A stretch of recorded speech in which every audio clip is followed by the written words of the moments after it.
it seriously, and then we do, and that causes a lot of problems. So for Hurts, he drops 37 spots from where he was the year before. That year, of course, he was the Super Bowl MVP. There have been 8 total quarterbacks named on this list so far, and my eye continues to go to number 69. When Lamar Jackson ranked 69th, and to whatever degree you want to just dismiss this and say the players don't take it seriously, each of the previous 2 years he had been ranked second, not second among quarterbacks, second overall, the second best player in the National Football League. And this year he was 69th. I know he was hurt a lot of the year, so a little out of sight, out of mind. But what am I supposed to take from this, if anything? I think nothing. I think it's when the players vote, and we talk about this to your point every year, and like, oh, they don't take it serious. It really is a top of mind kind of thing. You go through the list and say, well, how did Lamar do last year? Oh, they didn't do great. And then somebody else jumps up in front, and more people do that. But the reality is, Lamar Jackson is 69. Trevor Lawrence is in front of him. I can't pick 65 players in the NFL that are better than Lamar Jackson. So the list is the list, but if we're talking about truly the best players in the league, he's never below number 5, and that's just where I stand on it. D-Wood, does this indicate that players around the league don't fear Lamar Jackson the way they have perhaps through much of his career because of the way he could embarrass guys on the field, and he didn't seem to do it as much last year? Is that part of this? How are you reading this ranking? Greeny, you hit it right on the head. I think the players from and again, this is year to year, but I think last year gave you a glimpse of what players think about Lamar Jackson from 2025. The injuries and the toll it took on his athletic profile and his ability to go out there and embarrass players. I think for the first time, it gives you a little insight into what players think about Lamar Jackson. But I'm going to say this. When Lamar Jackson is healthy, Lamar Jackson is one of the top 2 or 3 players in this league, bar none. And so, yes, while on this list he's 69, if Lamar Jackson is healthy this year, there's no way anyone can tell me that he's not, in the top 2 or 3 players that we have in our game. He has a new offensive coordinator. You see the rankings of both these players be down, and it's not coincidental. They both have new offensive coordinators this year. He and Hurts, yeah. Yes, because Jalen Hurts and Lamar Jackson did not play at the level that people are used to seeing them at. And to D. Wood's point, if the season this year goes the way that both players and both organizations feel, there's no reason that they shouldn't be in the top 3 players next year if it goes the way they want. That's the talent they have, and it's up to the organization to help bring it out of them. Here's what I'm really interested in seeing, guys, is how he evolves with Declan Doyle. Last year, Chicago was really productive in 2 tight ends. They used it 3rd most of any formation in the league. And to me, if they do that for Lamar Jackson, use a lot more 2 tight ends, that'll cut down the number of sacks. He had 13 more sacks last year, despite playing 4 less games, going from 24 to 25. So I think that's going to protect Lamar better, and I think that'll make them more explosive. There's a part of me that thinks we could be setting up for one of the great scorched earth tours, which if you watch the show, you know is one of my favorite terms that we've seen in recent years. You got Lamar Jackson.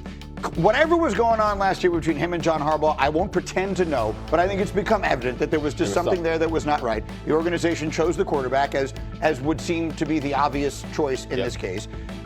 He seems to have been involved in the process of choosing the new coach, choosing the new coordinator, clearly involved in the process of putting the new offense together. He's been there from day one, right? And of all the work and everything else. And now he's got to hear that his peers have suggested there are 68 players better than he is. Lamar Jackson might just go light people up this year. That is the kind of situation where Lamar Jackson does that. To D. Wood's point, when he plays 16 to 17 games, he's not just good. He's an MVP candidate. He's a first-team All-Pro. And it's easy to say, oh, they don't fear Lamar Jackson until you're sitting right in front of him.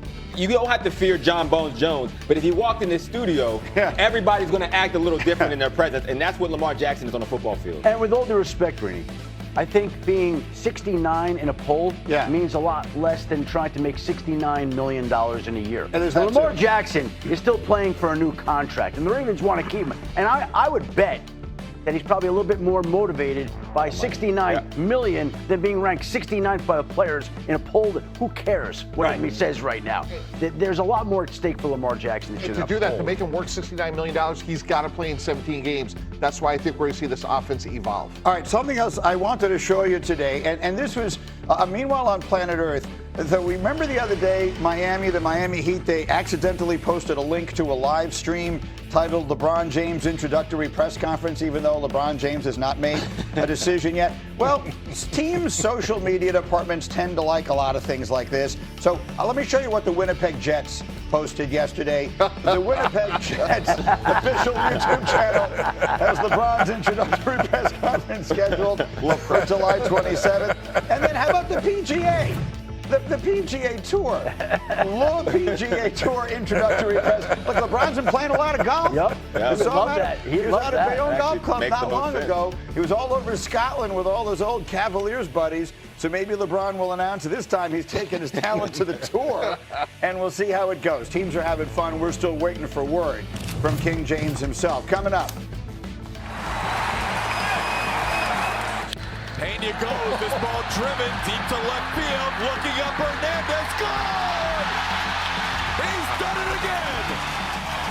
This guy's awesome! Oh, man! Yordan Alvarez continues his magical season. Here's how magical it is. He's first in the American League Triple Crown categories, looking to become the second player in the last 50 years to win the Triple Crown. You'll recall Miguel Cabrera won it in 2012 in the American League. Back to football. Patriots welcoming their veterans to training camp tomorrow. They'll be led by Drake May, coming off an MVP caliber second season that ended in New England playing in the Super Bowl. This year, he's got a new star weapon in A.J. Brown as the Patriots try to take that final step. There's been a lot of conversation, Shefty, about what the Patriots do and don't have. They made a lot of moves during this offseason. It's been an active, what's the word I'm looking for here? It's been a very busy offseason in a lot of different ways for the defending AFC champs. It's going to be a challenging season ahead for a few reasons. Number one, they're not going to sneak up on anybody. Number two, they've got a situation where their schedule is much tougher than last year, where they had a last place schedule last year. They're a first place schedule this year. They became the first team in the AFC East in 6 years to take away the division title from the Buffalo Bills. And everybody's looking at them. Now, here's the thing that they do have. They've got Drake May, and they've got some added offensive firepower. They have some questions that they have to answer with all the drama surrounding this franchise throughout the offseason. But the fact of the matter is they have one of, if not the best young quarterback in the game, a man who can make a lot of problems go away. It reminds me of Denver and John Elway back in the day. For all the team's flaws, Elway could cover up a lot of them and get the team further than they would ordinarily get. And Drake May be a similar type quarterback. Well, that is about as strong an endorsement as you could possibly give anyone, is to say that you think he reminds you a little bit of a young John Elway. Go. Yeah, Greeny, the deficiencies to me that have to be covered up are the offensive line. Will Campbell gave up 7 sacks and was exposed in the Super Bowl. They signed Vera Tucker, who's a very good player, but he only played 1 full season in his career. Here's Will Campbell here. You know, a lot's been made of arm length. I think that's too dogmatic. I just worry about some of his short area quickness and getting overwhelmed. Now, Drake May is a great athlete, great basketball background, but if you don't have a shutdown left tackle, I love A.J. Brown, Romeo Dobbs. It's hard to have an elite passing game with that as an issue. Are they going to have an elite passing game? I think they are. I think they are because of Drake May. Now, they upgraded the weapons around him. And A.J. Brown is not just some veteran receiver you're bringing in to kick tires on. A.J. Brown is a top 5 talented receiver in the NFL. And I know all the conversations in Philly, and we talk about him week in and week out, and the numbers don't quite match that. But that's why it's such a conversation, because physically, he is dominant. He is big. He can move. He changes direction like a 5'10 guy. He's the best at contested catches. You give that to Drake May, someone who spread the ball around the way he did last year. That's why he was an MVP candidate. I think the O-line is better, and I think the receiving weapons are 2 levels higher than they were a year ago. Professor Woody, do you have the Patriots repeating in the division? No, I got Buffalo Bills, but I think we can't sleep on the Patriots at all. Listen, as much as, Mike T talked about, Will Campbell on the offensive line. Listen, Will Campbell was a rookie last year, went through his growing pains, and everyone talked about short arms and all that type of stuff. Well, guess what?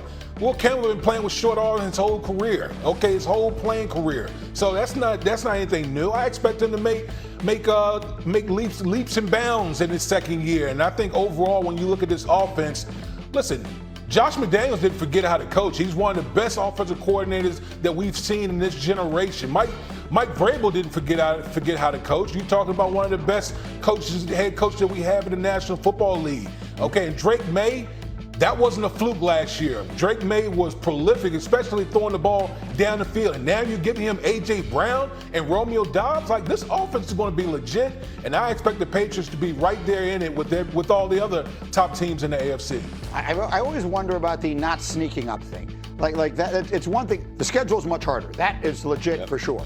I've always wondered how much there really is to the not sneaking up on people stuff. But if there is anything to it, then obviously, if it ever applies, it's going to apply here.